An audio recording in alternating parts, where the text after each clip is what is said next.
Hello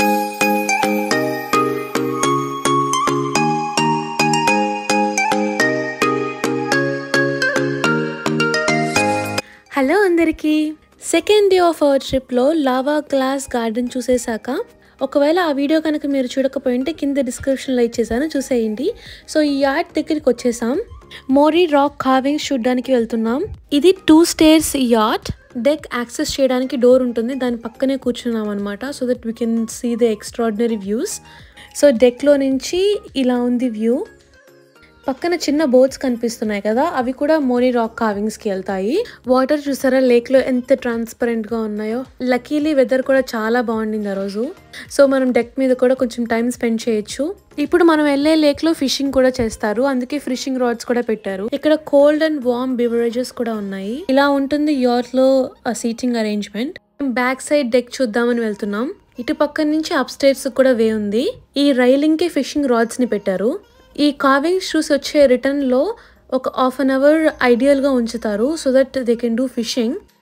ఇక్కడ Shriyansh view చాలా బాగా ఎంజాయ్ చేస్తున్నాడు. వీడియోలో కనిపిస్తున్న ల్యాండ్ అంతా టోపో సిటీ అనమాట.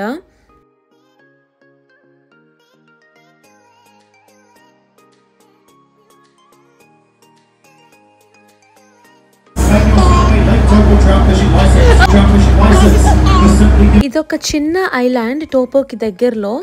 ఇక్కడ హౌసెస్ కనిపిస్తున్నాయి కదా, అవి $5 million అలా ఉంటాయంట కాస్ట్. అంటే మన ఇండియన్ కరెన్సీలో 30 crores.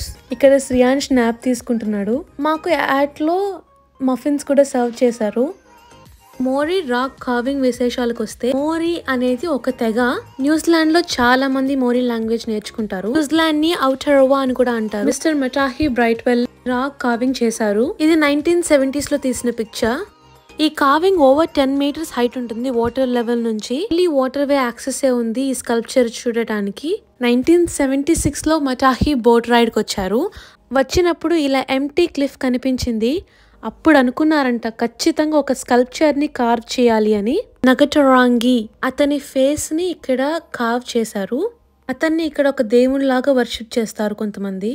ఈ కార్వింగ్ కంప్లీట్ చేయడానికి 4 years పట్టిందంట. ఇక్కడికి కయాకింగ్ చేసుకుంటూ కూడా రావచ్చు. 3 years బ్యాక్ వచ్చినప్పుడు తీసుకున్న పిక్చర్. దీని తర్వాత హనీ టేస్టింగ్ కి వెళ్ళాం. New Zealand is one of the largest honey producer. Varieties of New Zealand honey try చేయడానికి వెళ్ళాం. ఆ వీడియో కోసం లింక్ డిస్క్రిప్షన్ లో ఇచ్చేసాను, చూసేయండి. ఆ వీడియో కనుక మీకు నచ్చినట్టయితే like, share and subscribe to our channel.